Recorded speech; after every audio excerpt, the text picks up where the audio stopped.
happening with y'all? It's the Good Brother Pitch by Josh coming at y'all live and direct with another video. Hope y'all blessed, hope y'all good, hope everything is solid.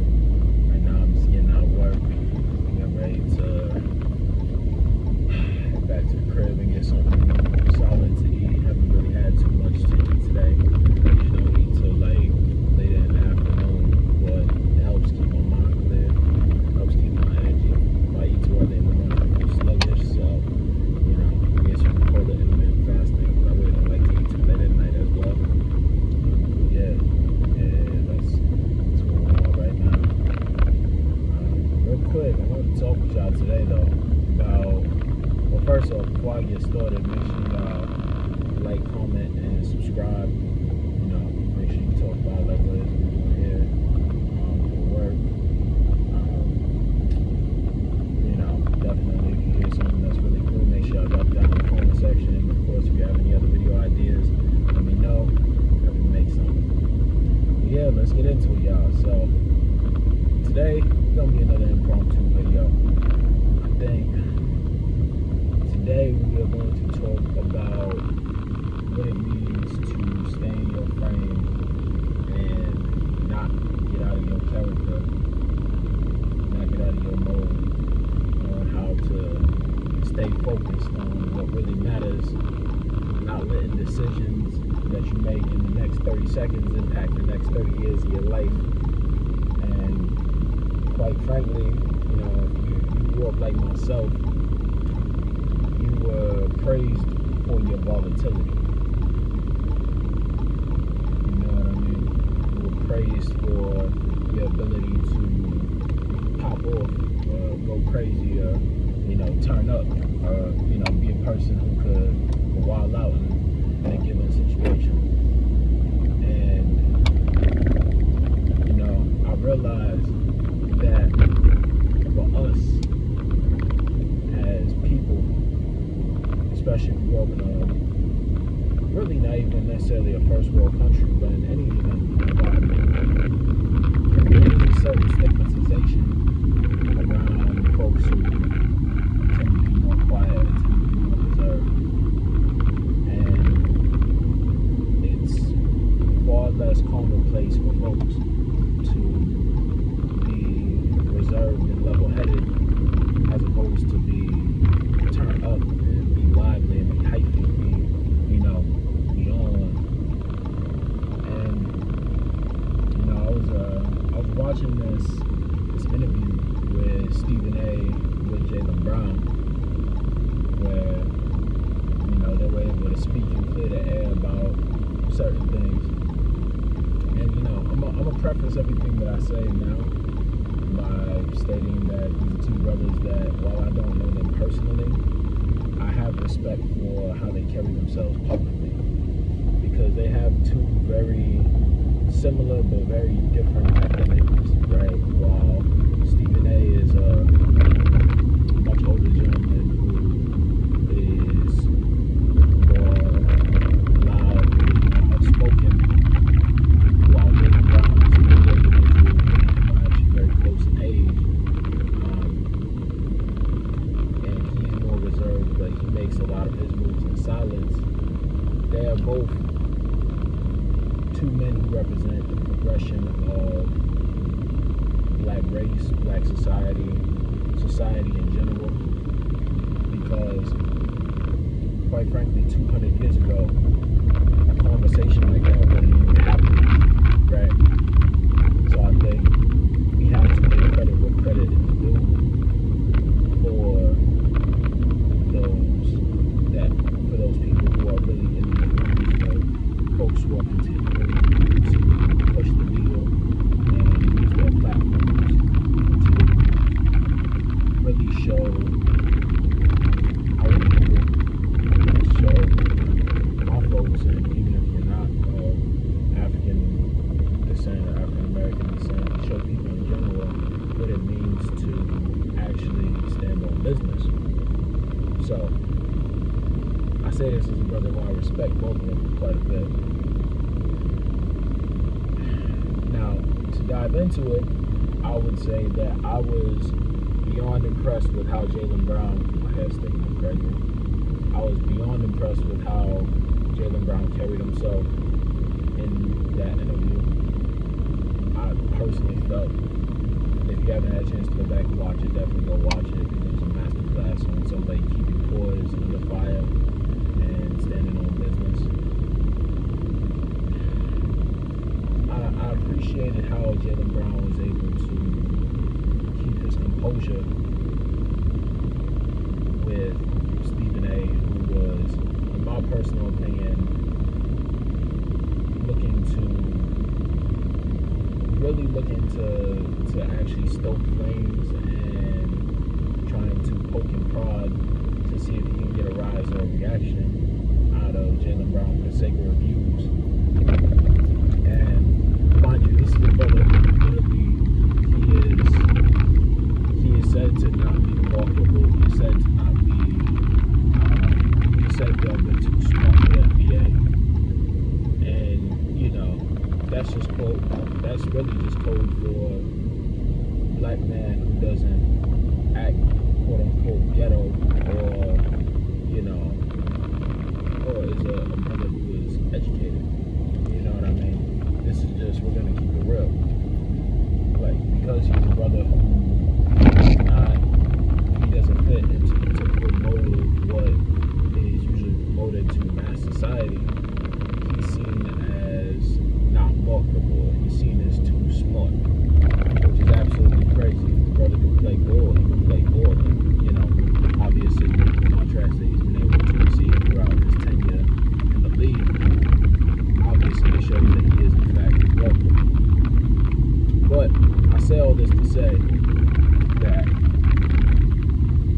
Stephen A was doing his very best to poke and prod at Jaylen Brown.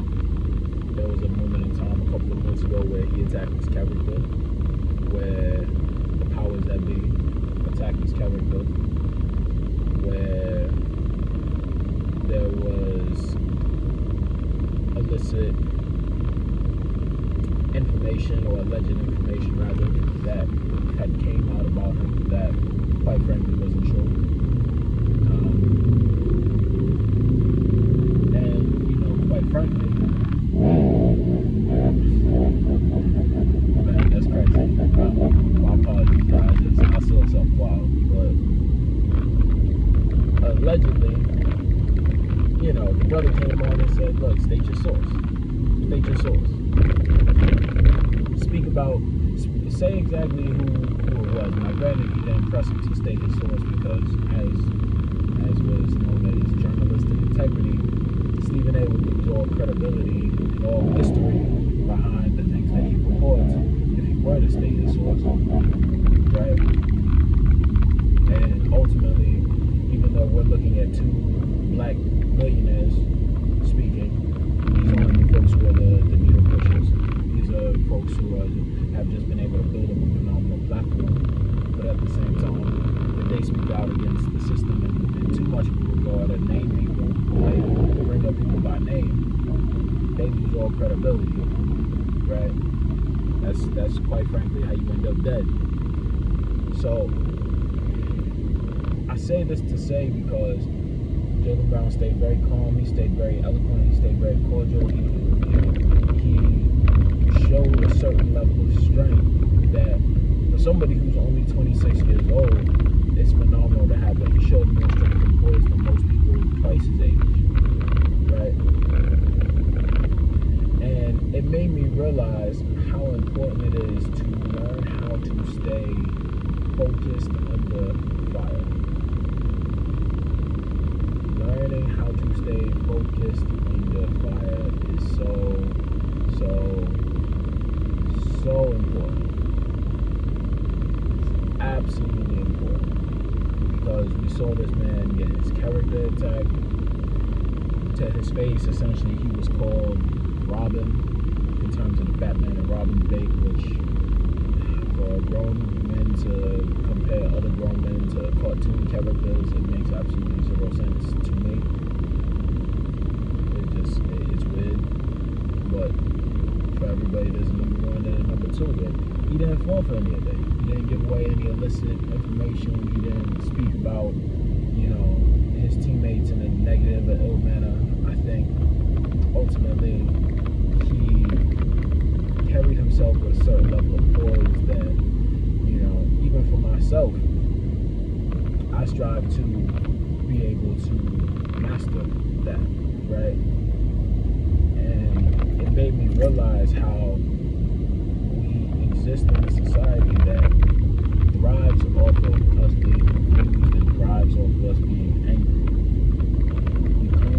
We came up in a society where black men, where the system has been able to make its bones off of black men and a lot of men and women in general who were angry and made one mistake. You understand me? It's such an interesting dichotomy. It's such an interesting situation to really see, especially growing up here in the US of A, right? And quite frankly, it makes you understand that, well, this is the time as a people you have to learn how to censor yourself, because people are going to attack your character. That's what I learned listening to that interview with Jaylen Brown and Stephen A. is that when people attack, you have to figure out how to stay poised. You have to figure out how to stay calm and stay focused on what's really in front of you, because, quite frankly, they will do whatever it takes to get you out of your frame. And I couldn't help but think, this brother Jaylen Brown has done a lot of phenomenal work. And, I can't help but think, what would have happened if, say, he would have flew off the handle and popped off and, ended up, shoot, I don't even know. If he decided to go turn up and go street, what have you, quote unquote, allegedly, right? Whatever that means. Right? Take it to where Stephen A. wanted to go them to, what would that have done to his brand and reputation and his career? Because then it goes against what he's been building. It goes against the idea of Black Wall Street. It goes against this idea of Black excellence that he's trying to build for his whole life, right? And he's been doing a phenomenal job at it. And one thing I appreciate about him is he personifies the very phrase of don't let the next 30 seconds of your life take up the next 30 years. Don't let the next 30 seconds dictate the next 30 years of your life. Don't let it happen. Because that would have been great for Stephen A. for his branding. That would have been great for powers that be that would have said, hey, he's not multiple, hey, he's not this, he's not that. They would have loved to see a black man crumble. They would have loved to see a brother not stand on his square. They would have loved to see him break. They would have loved it. It would have been great news. It would have been all over the radio waves. It would have had 10 times the views that it has right now, right? This to this day, and it's no disrespect, but this interview right here is going to only have a fraction of the views that say, I don't know why I was forgetting about the name for a hot second, but this is only going to have a fraction of the views that say a John Morant interview is going to have. Why? Because it's much easier to control the narrative when a black man is quote unquote wilding out. Folks were talking about that joint for months. Folks were going off about that for months. They were talking about that. They kept going about that. Right? So, I just realized that now, look, it's important that you stand on your square. You do what needs to be done. You focus up. And don't let nobody take you out your frame of your character. Right?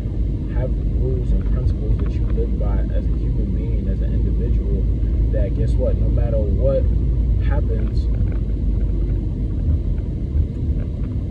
you know how to stand on business. You know how to stand on business, because ultimately, guess what, that is what matters more than anything in this life. Knowing how to stand on business. And look, there's going to come a time in your life when you're going to have to wild out. There's going to come a time in your life where there's going to come a time in your life where, guess what, if your family life is on the line and it's between you and that person who's threatening to hurt them, or it's like you have to say on YouTube now, unalive them, then you're going to have to handle business. You are going to have to do what needs to be done to protect your family, protect your loved ones. But you gotta know when to pick and choose those battles.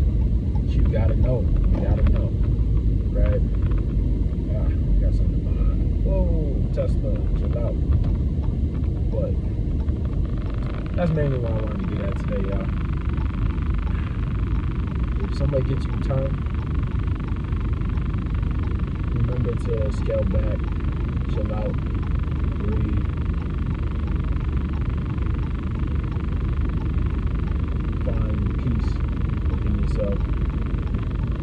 Find your center. Remember why you're doing what you're doing. Trust. It's like I see it all the time with people, y'all. Like so many times, like you'll see somebody like get turned and ready